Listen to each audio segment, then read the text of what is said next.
नमस्कार, times of Swaraj में आप सबों का स्वागत है। मैं हूं संतोष सिंह और आज हम टाइम्स ऑफ स्वराज में चर्चा कर रहे हैं कि संजय झा के सहारे पार्टी के बचाने की जो आपकी कोशिश है, ये तो आने वाला वक्त बताएगा कि आप पार्टी बचा पाए या नहीं बचा पाए। क्योंकि 2020 के विधानसभा चुनाव के बाद जिस तरीके से पार्टी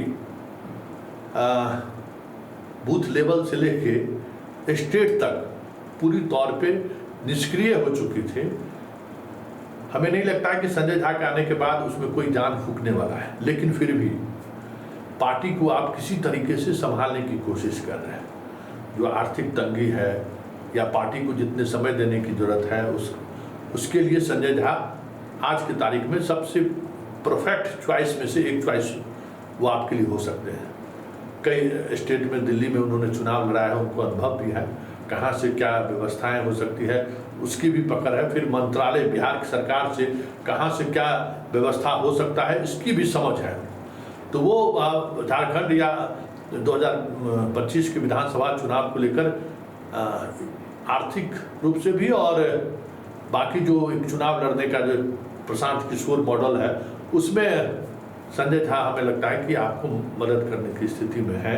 तो हम कह सकते हैं कि पार्टी आप किसी तरीके से बचा तो लिए है, लेकिन बड़ी बात ये है और बड़ा सवाल भी है, सरकार कैसे बचेगा। क्योंकि सरकार जिस तरीके से लगातार इकबाल होते जा रहा है, सरकार लगातार जिस तरीके से अलोकप्रिय हो रहा है, उसको आप कैसे बचा पाएंगे। क्योंकि पूरे बिहार में प्रशासनिक महकमा बेकाबू हो चुका है। पहले आप मीटिंग के सहारे या बाकी अन्य कार्यशैली के सहारे चीज़ों को संभालने में कामयाब हो जाते थे, उतना बेलगाम नहीं हो पाता था। लेकिन आपकी जो मन स्थिति है, उस स्थिति में तो अब सब कुछ लग रहा है कि अराजकता की तरफ बढ़ रहा है। अपराध बेकाबू, भ्रष्टाचार बेकाबू, मतलब आप कहीं भी किसी भी दफ्तर में बिना पैसा दिए हुए काम आप करा ही नहीं सकते। ये स्थिति कभी नहीं थी। आपका विजिलेंस जो आपको हर महीने कार्रवाई करती थी, जब से आप आलोक राज को बनाए हैं, विशेष चार्ज देखिए, आप हाल देखिए क्या कर दिए हैं आलोक राज। महीना 2 महीना पर कभी कोई एक ट्रैप हो जाए तो हो जाए। बाकी इकोनॉमिक ऑफेंस का जो आपका विंग है, वो विंग भी परीक्षा को छोड़कर बाकी चीज़ों में कहाँ कोई कार्रवाई कर पड़े। हाँ, बालू वाले मामले में एक सूची जारी किया है जिन पर हम कार्रवाई करेंगे, तो वो तो वसूली का एक तरीका है। क्योंकि सुनने में तो ये भी आया कि एक दिन बिहार के 150 ट्रकों को रोका गया और शाम होते होते 20 ट्रक ही बचे, बाकी सारे के सारे छूट गए। और छूट ही नहीं गए, तय भी हो गया कि अब अगले महीने से क्या व्यवस्थाएं होगी। ये भी चीज़ें हैं जो पहले कभी नहीं हुआ इस प्रदेश में। वो चीज़ें अब घाट के नीलामी में, बालू के मामले में सरेआम सुनने को मिल रहा है। और पुलिस महकमा का तो हाल ही छोड़ दीजिए, पुलिस महकमा तो कंट्रोल से बाहर है। थानेदार बेकाबू है, एसपी, डीएसपी, हर कोई बेकाबू, मतलब लग ही नहीं रहा है कि यहाँ कोई व्यवस्था है जो चल रही है।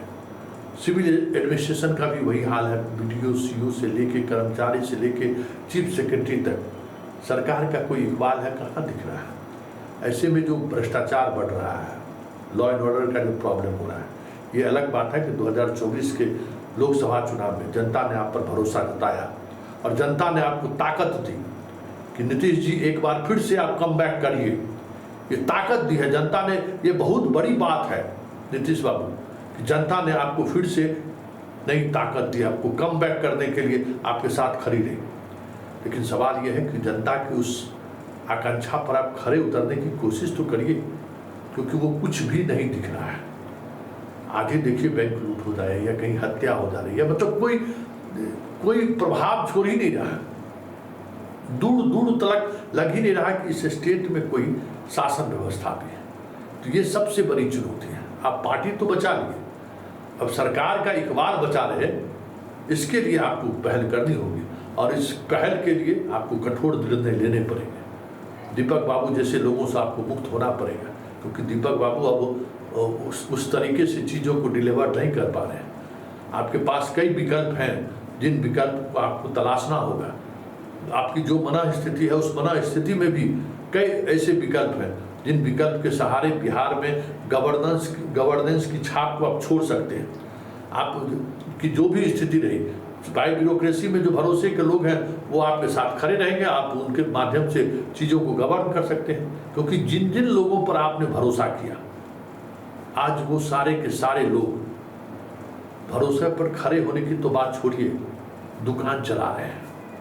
वो सारे के सारे लोग बस 3 पीढ़ी की व्यवस्था में लगा हुआ है। सारे के सारे लोगों को गवर्नेंस से कोई मतलब नहीं है। पता नहीं आनंद किशोर जी से कौन मोहब्बत आपको फिर नगर विकास विभाग दे दी। एक तो पहले बिहार बोर्ड दिख रहे हैं, एक दिन में बारिश हुआ, कोई नगर विकास विभाग में कुछ आपको दिख रहा है क्या? कोई उस तरीके की चीज़ें दिख रही हैं क्या? देख लीजिए।